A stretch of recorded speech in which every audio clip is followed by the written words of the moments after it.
Around noon on June 10th, 1988, on a two-lane highway in Northern California, heavy traffic was moving at speeds up to 55 miles an hour. Lana Fox and her 20-year-old daughter, Gina Jackson, were on their way to visit an elderly relative when they noticed a pickup truck behind them. He kept coming up to our bumper and backing off, coming up to our bumper, backing off. What is he doing? And he seemed to be in such a hurry, a big hurry. He just kept trying to come around and look and see if he could make it around me. But there was no way. Oh, my God.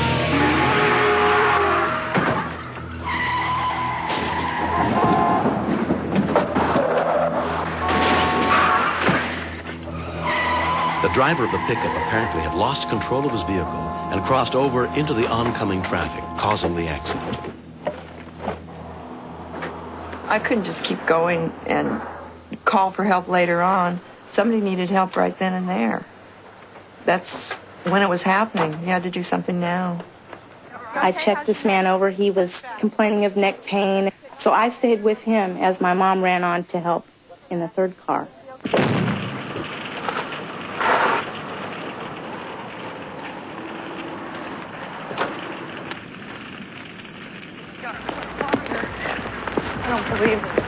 Is somebody in there? Hey, somebody's in there. Come on. Hey, lady! It's still in here. Get out of there! It's gonna blow! Hey, there's somebody in here. He was unconscious, and I noticed, too, he was huge.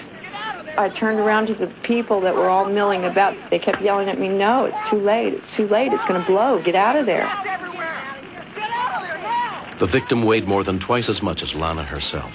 Of course, that thought's in my mind. It might blow up. But what are you going to do? You're just going to leave this man run away? Your only other choice is to watch this man burn alive. I'm not willing to do that. I could not live with myself if I'd done that. I couldn't face myself in the mirror each day. Police and fire emergency. The calls for help began to come in from residents and passing motorists. Station 76 response. The fire department was immediately dispatched. East of Union. The call came in through our dispatch. They received it, I guess, on a 911 call. Reported as a grass fire out on Highway 4.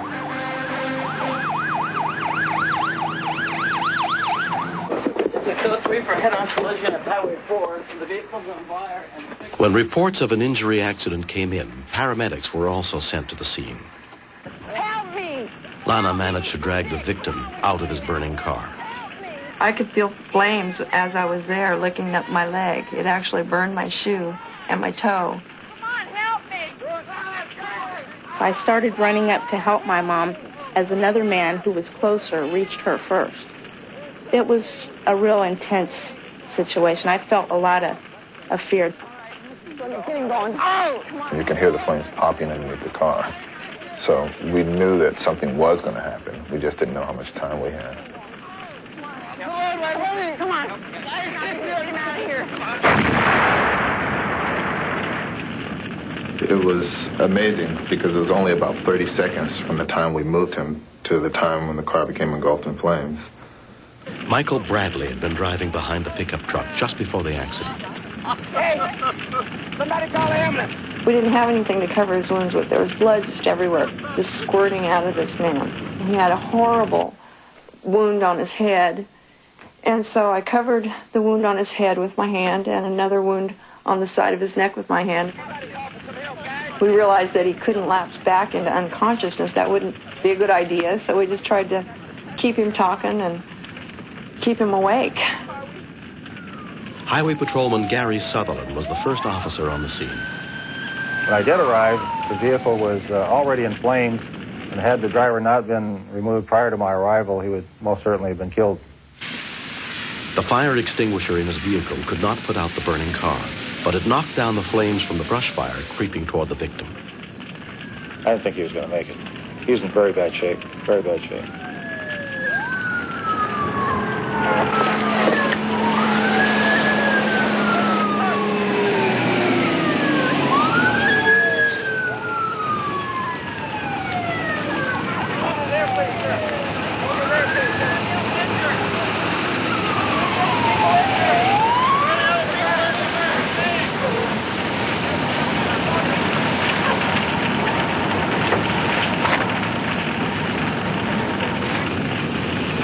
pulse was really slow. We just kind of stood by and said, "Hey, hang in there, guy. You're going to make it. You made it this far. Look what you've been through."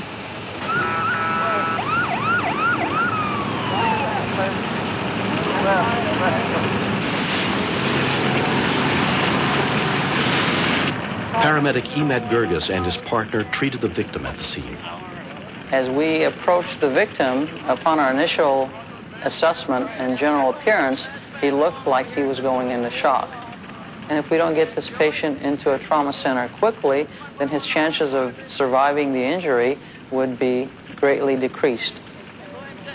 I requested the helicopter. It's obviously it'd be best if he be medevaced to John Muir Hospital. The CHP helicopter arrived at the scene within minutes. With traffic backed up in both directions, it was the only quick way to get the victim the medical attention he desperately needed. The thought about my perishing in that fire and my daughter watching it happen really did not hit me until it was all over. I was covered in blood. I looked over at her and she was covered in blood. That's when I got a little bit nervous. That's when I thought, oh my God, my daughter, my best friend, could have watched me burn up. Could have watched her mother burn alive too, along with this man that we saved. I don't think she was aware of the heroic deed that she did. I think that she instinctively saw an auto accident, and she was very brave. There was fire there. We all have a fear of fire and what it can do to us. And for her to make that effort with her daughter's assistance to remove that man from a burning vehicle and burning grass without any concern for her own safety is, to me, truly brave. The 46-year-old man was rushed to the nearest trauma unit with a fractured shoulder, hip, pelvis, and skull, and critical internal injuries for which he underwent immediate surgery.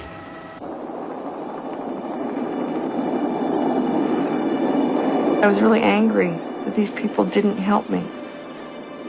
I didn't know why. I didn't really understand at that time why they were so concerned with their own that they couldn't put out for somebody else. They weren't willing to go that extra, whatever it takes. But I think now that I realize that it's just, some people are conditioned one way and others are conditioned another way.